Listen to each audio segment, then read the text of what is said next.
किसी नगर में एक सेठ रहता था। उसकी बहुत बड़ी हवेली थी। उसके घर में धन दौलत की कोई कमी नहीं थी। सभी सुख सुविधाएं घर में मौजूद थी। नौकर घर का सारा काम करते थे। घर में रोज स्वादिष्ट भोजन बनता था और सभी लोग प्रेम से रहते थे। सेठ की हवेली के पास में ब्राह्मण का एक छोटा सा परिवार रहता था। उस परिवार की आर्थिक स्थिति अच्छी नहीं थी। जिस प्रकार आमदनी कम थी, उसी प्रकार रहन सहन का स्तर भी साधारण था।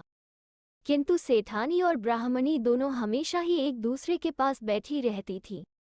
यदि सेठानी कहती कि हमने दाल चावल बनाए हैं, तो ब्राह्मणी कहती कि हमने आज खीर पूरी बनाई है। ब्राह्मणी रोज सेठानी को खाने की अच्छी अच्छी चीजों के नाम बताती थी। एक दिन सेठानी ने सेठ से कहा, यदि कोई धनी व्यक्ति स्वादिष्ट भोजन करे तो बात समझ में आती है, लेकिन एक साधारण व्यक्ति महंगाई के समय में रोज रोज स्वादिष्ट भोजन कैसे कर सकता है? साधारण लोगों के पास माल खाने के लिए पैसे कहाँ से आते हैं? सेठ ने कहा, अभी 99 का रहस्य नहीं पता है, इसलिए माल खाते हैं। जिस दिन वे 99 के फेर में पड़ जाएंगे, उसी दिन माल खाना छोड़ देंगे। सेठानी सेठ के कहने का तात्पर्य समझ नहीं पाई। वो अपने मन में सोचने लगी कि यह 99 का फेर क्या है। दूसरे दिन सेठ ने 99 रुपये लेकर एक कपड़े की पोटली में बांध दिए और सेठानी से कहा कि इस पोटली को पड़ोस के ब्राह्मण के घर में फेंक देना। रात में सबके सोने के बाद सेठानी ने वो पोटली ब्राह्मण के घर में फेंक दी। सुबह ब्राह्मण जब सोकर उठा तो पोटली को देखकर हैरान रह गया। ब्राह्मणी और ब्राह्मण पोटली को अंदर ले गए और खोलकर देखा। 99 रुपये प्राप्त करके वे दोनों बहुत खुश हुए। ब्राह्मण को केवल इस बात का दुख था कि 100 रुपये में 1 रुपया कम है। ब्राह्मणी ने कहा, आप चिंता क्यों करते हैं? हम 2-3 दिन घर का खर्च कुछ कम कर देंगे तो 1 रुपया बच जाएगा और पूरे 100 रुपये हो जाएंगे। अब ब्राह्मण और ब्राह्मणी ने पैसे बचाने शुरू कर दिए और 2-3 दिन में ही 1 रुपया बचा लिया। इस प्रकार उनके पास 100 रुपये हो गए। अब वे सोचने लगे कि जब 2-3 दिन में ही हमने 1 रुपया बचा लिया, तो यदि हम पहले से ही रुपये बचाते तो हमारे पास न जाने कितने रुपये जुड़ जाते। अब तो ब्राह्मण और ब्राह्मणी प्रतिदिन पैसे जोड़ने के चक्कर में लगे रहते। वे यही सोचते कि 1-1 रुपया जोड़ेंगे तो 100 रुपये हो जाएंगे। इस प्रकार हमारे पास रुपया बढ़ता ही जाएगा। धीरे धीरे उन्हें रुपये से प्यार हो गया और वे कंजूसी करके रुपया बचाने में लग गए। एक दिन सेठ ने सेठानी से कहा कि तुम ब्राह्मणी से जाकर पूछो कि आज उसने क्या बनाया है। सेठानी तुरंत ब्राह्मणी के घर गई और बोली, आज तुमने खाने में क्या बनाया है? ब्राह्मणी बोली, चटनी पीस ली थी, उसी से रोटी खा ली। तब कहीं जाकर सेठानी की समझ में आया कि 99 का फेर का क्या अर्थ है। एक गांव में एक सेठ रहता था। वो बहुत अमीर था। उसके घर का काम नौकर ही किया करते थे। सेठ के घर एक गरीब लड़का गाय भैंसों की देखभाल का काम करता था। उसके परिवार में और कोई नहीं था। वो इस संसार में बिल्कुल अकेला था। उसका नाम भोलू था। भोलू सेठ के गाय बछड़ों को लेकर जंगल में चला जाता और दोपहर को सेठ के यहाँ ही खाना खा लेता था। एक दिन भोलू जब दोपहर को घर आया तो सेठ की नौकरानी ने उसे खाने के लिए ठंडी रोटी और प्याज दिया। उस दिन भोलू का मन कुछ अच्छा खाने का था। उसने नौकरानी से कहा कि थोड़ी सी छाछ दे दो, रूखी रोटी खाई नहीं जाती। इस पर नौकरानी ने कहा, चल हट, तेरे लिए छाछ नहीं है। रूखी रोटी खानी है तो खा, वरना तेरी मर्जी। नौकरानी के द्वारा अपमान किए जाने पर भोलू को बहुत गुस्सा आया और वो घर छोड़कर चला गया। रास्ते में वो यही सोच रहा था कि बछड़े चराने पर भी दोपहर में सूखी बाजरे की रोटी देते हैं और छाछ मांगने पर अपमान करते हैं। यहाँ रहने से तो अच्छा है कि शहर में जाकर काम करूं। जब भोलू शहर में पहुंचा तो वहां उसने कुछ संतों को देखा जो भजन कीर्तन में लगे हुए थे। संतों ने भोलू को भोजन कराया। भोजन के बाद भोलू ने कहा, महाराज, मेरे परिवार में कोई नहीं है, कृपया मुझे भी अपनी मंडली में शामिल कर लो। साधुओं ने उसे अकेला समझकर अपनी मंडली में शामिल कर लिया। इसके बाद भोलू पढ़ने के लिए काशी गया और विद्वान बन गया। कुछ समय बाद वो मंडलेश्वर बन गया। मंडलेश्वर बनने के बाद भोलू को सेठ के गांव में अपनी मंडली के साथ आने का निमंत्रण मिला। बचपन में वो जिस सेठ के यहाँ काम करता था, वो सेठ अब बहुत बूढ़ा हो चुका था।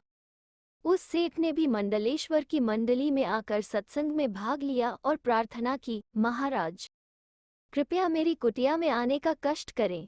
आपके आने से हमारी कुटिया पवित्र हो जाएगी। सेठ का निमंत्रण पाकर मंडलेश्वर बहुत प्रसन्न हुए। दूसरे दिन मंडलेश्वर अपनी मंडली के साथ सेठ के घर पर पधारे। सत्संग आदि के बाद सब भोजन करने बैठ गए। सामने खाने की थाली पर तरह तरह के स्वादिष्ट खाद्य पदार्थ रखे हुए थे। सेठ जी नौकर के साथ मंडलेश्वर के पास आए। उसके साथ में हलवे का पात्र लिए हुए नौकर भी था। सेठ जी ने मंडलेश्वर से कहा, महाराज यदि आप थोड़ा सा हलवा मेरे हाथ से लेंगे तो मुझे बड़ी खुशी होगी। सेठ जी के मुख से ये शब्द सुनकर मंडलेश्वर बोले, सेठ जी मैं वही भोलू हूँ जिसे आपके घर से थोड़ी सी छाछ के लिए अपमानित करके निकाल दिया था। आपके घर की नौकरानी द्वारा अपमानित होकर मैं काशी गया, पढ़ाई की और मंडलेश्वर बनकर आज आपके सामने बैठा हूँ। आपका आंगन भी वही है, मैं भी वही हूँ और आप भी वही हैं। मेरी किस्मत देखिए कि आप मुझे अपने हाथ से प्रसाद दे रहे हैं। मंडलेश्वर ने कहा, सेठ जी जिस घर से कभी छाछ नहीं मिली उसी घर से आज भगवान का प्रसाद मिल रहा है, और यह सब संतों की शरण में जाने से ही हुआ है।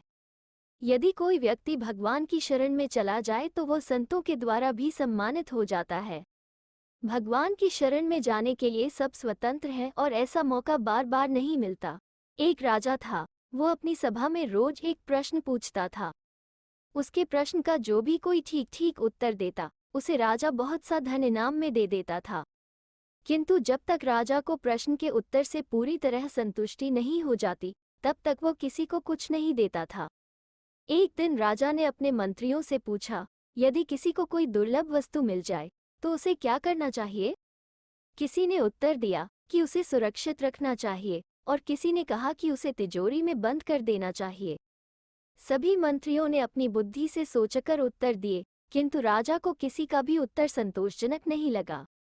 दूसरे दिन राजा ने पूरे नगर में ढिंढोरा पिटवा दिया कि जो कोई भी उसके प्रश्न का सही सही उत्तर देगा उसे बहुत सारा इनाम दिया जाएगा।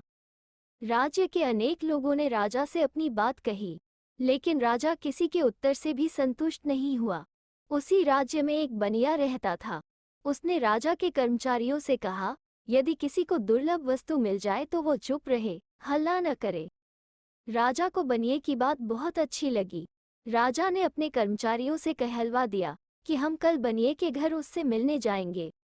बनिया एक साधारण से घर में रहता था। जब राजा बनिए के घर पधारे तो उसने राजा को एक बोरी पर बैठा दिया। राजा ने बनिए से कहा, हम तुम्हारी बात से बहुत खुश हैं, तुम जो चाहो हमसे मांग लो।